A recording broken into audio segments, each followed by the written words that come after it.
I want to talk about your music. You said your music done really well in the summer. Your music really talk about what really happened in the summer and what type of success you got during the summer with your music. So it was a lot of shows in the summer.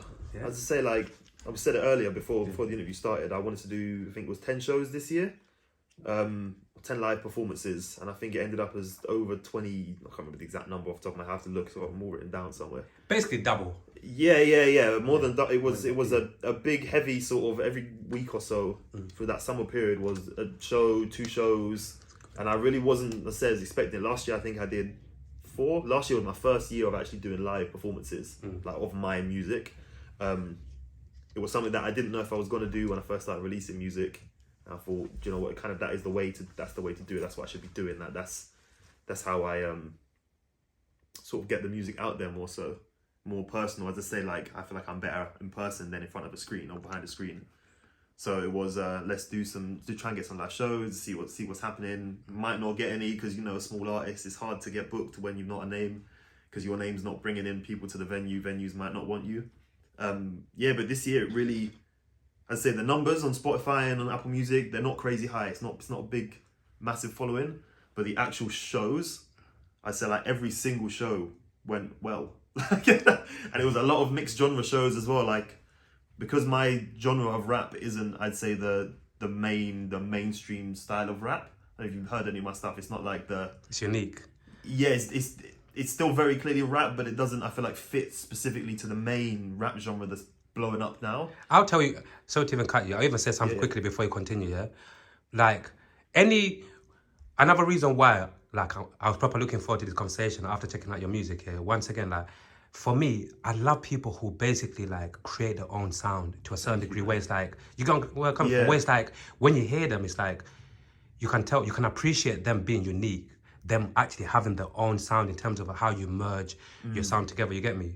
So I'm not gonna continue. That's why even I'm not surprised in terms of like the shows now you're talking about, because I feel like so many people, because so many people, like I said, so many people like me, they're just yawning out all the time to just find another artist who, like I said, who's got a unique sound. So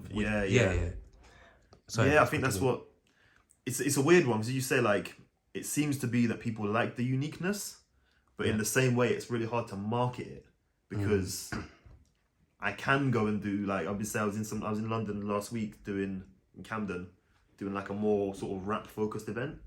But the week before I opened for a rock show in Hertford, so it's sort of like, because it doesn't fit specifically into one or the other, it can do both, but then it's hard because I'm trying to talk to a promoter, and the promoter's going to say, well, what are you coming to bring you're not the same as who else we've got lined up. So it's like, is the audience feeling what your sound is? And it's like, I'm going to be honest, they seem to be, but it's hard to tell you that until you've seen the show. Yeah. So it's a hard one. It's a weird, as you say, like, it's not a style that fits into a specific genre as of such. So it's sort of creating a genre, but even then, it's like, it's not creating a whole new sound. Like, I've got songs on drill beats, I've got songs on garage beats, I've got songs with acoustic guitar beat. Do you know what I mean? So it's not like I'm doing anything crazy. I feel like I'm just doing what I feel like I'd like to promote and what I want to push, which then doesn't fit into, well, you're a drill rapper, you're gonna come to the drill show. So I can drop you a drill song, but I can also go and do the soft acoustic one with the And that paints a picture to me. That even paints a picture once again to a real artist, because me as someone who I consume music, like I've said this numerous times here as well, I never understand when consumers like myself try to put music artists like you like into a box, or you should only stick to this, you should only stick to that. Music, we see a music artist, art, like music should be a form of art to let you guys express yourselves in whichever way you can. So once again, going back to you, 1 minute you're doing this and you can give us that as well. It's like, it's beautiful. Let you cook. I appreciate that. You get me? Cook, like, get creative. No, it's real though, you get me? But obviously we understand, once again, everyone's got their own minds. Human beings don't really think alike. That's what it is, But again, just speaking for myself, once again for me, people like you, like, a breath of fresh air, honestly, like, because again, you get creative, you give us art in different ways, you get me? You give us different sounds, different vibes, and I'm like, keep it going, man, you get me? I appreciate that. So even You're welcome, bro. And even talking about shows, man, you even touched on it a little bit earlier, like in terms of like a lot of even to be fair with you, like a lot of even established artists, they're struggling to get shows. They're like, what do you think is that? Because we live in an age where you got people who follow these people. You've got these people that've got big numbers on social media. But when it comes to real life, translating that into ticket sales, it's difficult. What do you think is that? Because for me as a consumer, when I look at that aspect, it doesn't really make sense for me. Like for you as a music artist, what do you think is that? I don't know. Actually, it's hard. You get where I'm coming from, though, innit? Yeah. I think a part of it is. I think a big part actually is the cost of living. Like to be forking out 50, 60, 70, 80. And so I think that's a part to play. Like as a small artist myself, it's hard for me to ask 100 people to pay £10. It's hard for me to, do you know what I mean? After especially the such a small fan base that I have who are actually like fans and not just enjoyed the show.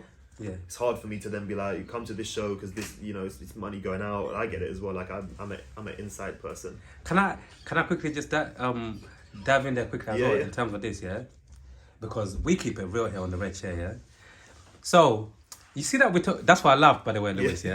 You see, if we're talking about the cost of living, right? Yeah. Again, I want anyone who's gonna be watching this or ever new to help me to make sense of this. Yeah, cool. We've got Beyonce, yeah? I was gonna say this after. yes. I was thinking. You know what? Let me just give people the point I'm trying to get to. Yeah, it's like we understand we're in a cost of living, innit? Which is completely true. Yeah, and obviously right now we're trying to find out why a lot of music artists are struggling to sell out shows. Yeah, but I look at it like Taylor Swift, all of these superstars, yeah. I was gonna mention. It's crazy, and spiritually it's crazy. You must be on the same wavelength, yeah. So how come whenever these guys, they announce shows and whatnot, yeah, they sell out like it's nothing all the time. Crazy numbers, crazy prices. Like I want somebody to sit down with me and actually explain this to me. How come these big global stars, no matter cost of living, someone's birthday, my birthday, Jesus' birthday, whenever these guys announce we've got a show, people are gonna buy the tickets. Yeah. But then when you speak about other music artists or whatever, like a big majority of them from the UK and different parts of the world, it's like they're struggling, like to sell out shows. What is that? I think it's what's popping. So it's like audiences as well, right? So like the Taylor Swift and the Beyonce, their audience. Yeah. It's a different audience, obviously, to like a lot of rappers. Mm-hmm. I feel like it's an audience that are more willing to spend money. I wouldn't say frivolously. It's not frivolous, but like looking at tickets and they're like £400 or £500. And I'm thinking, and they're flying to. Just say people flying to Finland and to book the Beyonce ticket because the one sold out here, and I'm like, man, you found $2,000 for that. Fly out to come to the Tottenham Stadium to watch Beyonce. Yeah. And when she's over here, they fly from, they follow her. It's mad, and it's a lot of money. You're right. A lot of money. So it's like, you see that medium, that grey area that we're trying to work out here in this conversation.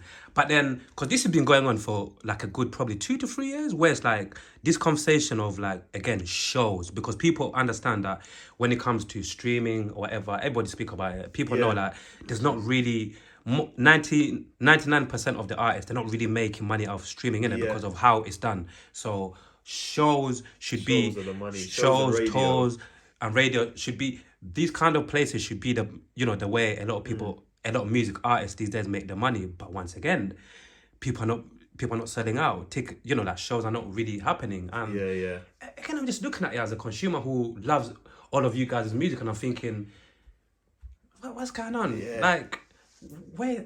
Honestly, I can't really work exactly it what out. You mean? It's like the £30 ticket don't sell for. Not a small artist either, like an artist with a name. It would be a big-ish artist. Yeah. But then the £400 ticket will sell. That one sells more than the and they're sold out in the whole website shut down because it was selling so fast. The messed up economies in other countries because there's so much money coming. It was like, what? I hear them. Literally, But I don't know. It's a hard one. It's hard to tell. I think it's partly the audience they're selling to. Mm-hmm. Like people like Beyonce have got such a core fan base. Beyonce can do it. Like, no disrespect, Beyonce. It's a vast audience that they have. Yeah, globally, and they can do like obviously I rate it highly. Like she can drop anything and it will sell. I know that she drops stuff that's good, but she could drop anything and it would sell. Literally, and it would still Doesn't sell. It could be dead, but it would Yep. still sell. Yeah. If I dropped an album with Beyonce, Yeah. everyone would listen to me. Yeah. Do you know what I mean? Yeah. I would pop it immediately. No, Done. I no, made yeah. it. The same songs I've got out now. Yeah. And I say like I rate it because they've built such a like Taylor Swift, Beyonce. They've got a fan base. Like they got was it the Swifties and the Beehive and Nicki Minaj has got one as well. I can't remember what it's called. The Pink Friday. Minaj's. I know you know the one. Yeah. But like they've built such a. So I think that's It a must part have of Pink it. Friday. Can't remember. It's that album, right? I was close. Your mom was close. I think that part of it is Yeah. that it's a disconnect with the fans. Yeah. So that sometimes it's hard to sell because you're selling to people that don't really know you. They like your music. They like this 1-2 song. Yeah. It's popping. It's banging. You've got numbers. You're making money from your numbers. Obviously, it's not as much as what you'd want. And then it's hard to then sell because you're going on a show and you've got 2 songs and your fans don't know you. So why are they paying £50-60 to see a catalogue they might not know? So a part of it is that, but I think a part of it is just what's popping. Like, people want to be able to. We live in a social media age. You want to go to a show and say you've been to that show. So to like Beyonce goes on tour, you want a video of you being at the Beyonce show, right? So you're more willing to put out the money. Whereas this is not just like self-deprecation of myself, but like I go on a show, it's not really popping to post a video of me at a show because exactly people don't. No one else knows me. Yeah, and exactly what you just said. Nowadays we live in a world of social media, right? Yeah, Everyone wants to snap. that I've been to this and I'm that, here. Instagram, Yeah, I'm here. I'm all of that. So and then what you know, like all these like girls that want to pop off and be Snapchat. video vixens or whatever. yeah. They want to show that I was here. Yeah, I was at this so- event because everyone knows and this I'm looking event. Nice. I'm Yeah. You know, they do all of that. And, Yes, yeah. you know, I think it's partly that. Yeah, 'cause- of course. It's the world. It's the world that we live in now. Yeah, it's hard to There's- pitch, come to a show that there's no one's yin and gonna. a yang to you know. Yeah, Whatever's going on in the world. yeah, right it's now. true. Like manifestation. Yes, You see, yes. I might be wrong, yeah. I feel like, you see, speaking about spiritually, you know, spiritual terms, yeah. Do you feel like we live like this generation is one of the most spiritually detached generations ever in terms of like they're not a lot of this generation in terms of spirituality and being in tune with their higher self and all of these things, whatever people want to call it.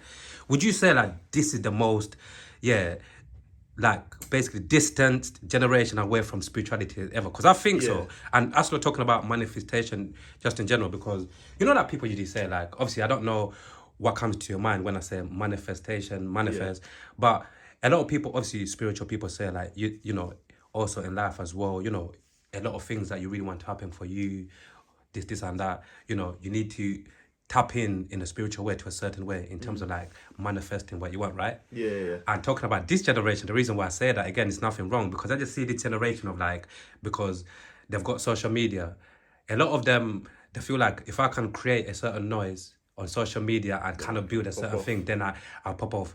But then a lot of them don't even care about the spirituality kind of side, from what I see, you know what I'm saying? So even just taking it back to you, just in general, in terms of that word, do you pay much attention? Like, do you pay that word, that do you pay much attention? And Yeah. And I think it's a really strong thing. Yeah. And I say like, I'm not religious really in any way, but are you mine's atheist? Sorry to cut. Are you atheist? I guess so. I've never really classified it as anything. Yeah, I'm that person. You know, usually people say like, if Yeah. you're not really religious to a certain degree, you must be atheist, isn't it? What's the one where it's like, I don't believe in a organized religion, but I believe there could be something. That one. Is that Agnostic? is that Jehovah's Witness? No. I'm joking. No. I'm joking. No. Trying to set me up. joking. Trying to get me cancelled. Yeah, no, I'm joking. What, do you know what the one Lewis is talking Is it about? I know, but I can't agnostic? get Is that the I word? can't get the word out. Who? Bombastic? Agnostic. I Yeah. think it's I'm be honest. I've never not really. along those words. I've never really classified myself into one or the other. Like I'm not really religious in like an organized religion kind of way. Like Were I don't your follow. parents religious? Or are your parents religious? Not really. They're Christians, but they're not religious. If you know what I mean, like they're not Irish church and every- Jamaican. So not church every single Sunday. no. Not really. Yeah. So from both sides, yeah. Yeah. So Oh, sort of fair it's not a non-religion, but it's not really like a I hear you, though. heavy into one or the, you know, it's that. Yeah, I hear you. But you're going back to manifestation in terms of like. Yeah, so I do believe strongly in manifestation. For lots of different reasons actually. I've actually got a song called Manifesting. Like, Interesting. I do believe in it. I believe it depends on the way you look at it, but I feel like you can look at it from all the ways and it all gets back to the same point. So I say like I'm not a specific religion, but I feel like it all gets to the same point. Like if you want to manifest through God, I believe it gives you the same output as if you manifest through the universe, or if you manifest, like I like to manifest through myself. Yeah. So like I'll big myself up, which a lot of people see it sometimes as egotistic or arrogant, which I really try to tell people it's not that. Like I'm not out here saying I'm better than anyone. I will say that I can do it. I'm bigging myself up. I'm giving the myself. king of me. Do you know what I mean? Yeah. Like I am my creator. I am. That's the way I sort of look at it. And it's not that anyone else is less than me. You are your creator, in my opinion. Do you know what I mean? You are all out here equally creating whatever you want. So I try and manifest in that way, like to fill myself with the belief that I cannot fail. Whatever I want to do, it's doable. And I will say that to everyone. I will say like with the sacrifice, like anyone out there who wants to do that, if you want to do it, it's doable. Obviously, I can't fly. Like that's what I was going to tell, but you can't fly. There's an extent to it. Like anything that's Have humanly you ever possible. tried jumping off a building? Nah, man. I don't advocate trying to do madness. But like anything humanly possible, I believe that any course. human can do. Like it's not. You made a good point there, because do you know what I keep telling to people? Yeah, I am religious and I believe in Allah. Yeah. Right, but I keep telling people is that you see manifestation, put that into your life as well. Yeah. Even if you believe in God, put that into Even if your you, life as well. I'd say if your religion manifests through God, like do it that way. If that's manifest it, because at the end of the day, my thing is, as long as I wake up every single day and I'm alive, I thank God. Yeah. First of all, and then I thank Allah first of all, and then everything else that goes throughout the day is on me. Yeah. Is on me. So that's my manifestation. Is that I can write down that like this year I'm gonna do this, or today I'm gonna do this. I'm gonna do this, and then I can do that within myself, because what does it even say? Even if you're religious, it says God helps those who help themselves.